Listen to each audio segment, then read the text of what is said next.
كلاكيت تاني وتالت ورابع مرة. بجد يا جماعة اللعيبة ما بتتعلمش الدرس. في أزمة جديدة دلوقتي في تجديد عقد إمام عاشور.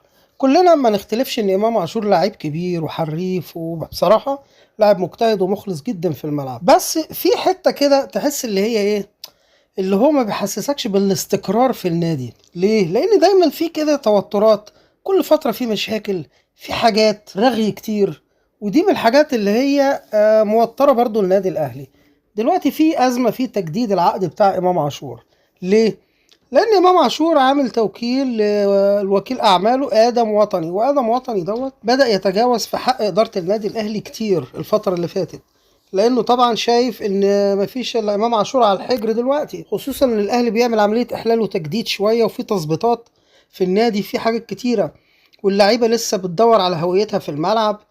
لكن الاهلي مليان نجوم، ولا تفرق معاه امام ولا غير امام. بالنسبه لمشكله امام، انه هو مخلي وكيل اعماله هو اللي يتفاوض مع اداره النادي الاهلي في التجديد، وإدارة النادي الأهلي بتقول لك لا يا جماعة، إحنا عايزين نتفاوض مع اللاعب مباشرة، لأن الراجل دوت أسلوبه وطريقته مش حلوة وفيها تجاوزات كتيرة، وده الأهلي بيرفضه عشان ما يوصلش لطريق مسدود في التفاوض معاه. وهنا بدأ وإمام قال لك لا، هو وكيل أعمالي. وطبعا أنتوا عارفين سياسة النادي الأهلي، مفيش حد أصلا يفكر أو يتخيل إن هو يلوي دراع النادي الأهلي أصلا خالص، مهما كنت، لا أنت لو ميسي ولا كريستيانو حتى، ولا يفرق مع النادي الاهلي خالص. يبص وياخد الدرس وعبره من اللي قبله. بص رمضان صبحي كان جاي من بره وبيتدلع والنجوميته لمعه وحاجه جميله قوي، اتنطط الاهلي قال له شكرا، اتنسى خالص، وغيره كتير. وبصوا زمان كان في ابراهيم سعيد خط وسط حكايه، قاعد يتنطط ومشاكله كتيره، قالوا خلاص، قالوا بالسلامه. وبصوا اللعيب الكبير الاسطوره اللي هو مدرب منتخب مصر حسام حسن وابراهيم حسن، اما حسابة البطل قال له يا حسام انا هجدد لك، لكن بالنسبه لابراهيم، ابراهيم ممكن ناخده على البيعه او ممكن نجدد له ب5 جنيه، لكن بالنسبه لك انت هنجدد لك. قال له لا، انا واخويا لا بلاش.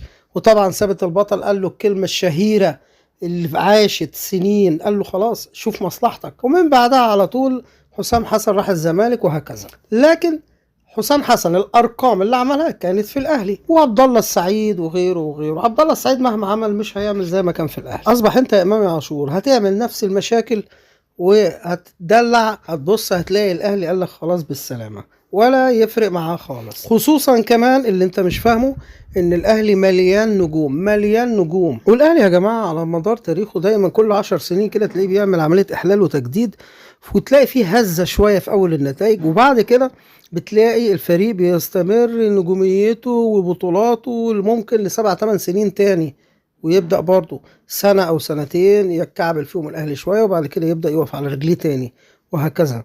دي بتبقى عملية انتقالية في الفترة دي بين النجوم القدام والجداد، وبين الصفقات الجديدة، وبين الناشئين اللي طالعة. لكن أي فريق تاني بيدور على هويته غير النادي الأهلي خالص. فأنت يا إمام عاشور هتتدلع، هتتنسي، وديك شفت وسام أبو علي نجوميته سطعت خالص للسما، وجه من المجهول لنجومية الأهلي ووداه كأس العالم، وفي الآخر حب يتدلع وي وي وي، وما نعرفش ولا حد هيسمع عنه بعد كده، مع إنه مش محتاج فلوس، بس يظهر إن القرار مش كانش بتاعه. والحضري إيه اللي عمله؟ الحضري عاش وعمل تاريخ.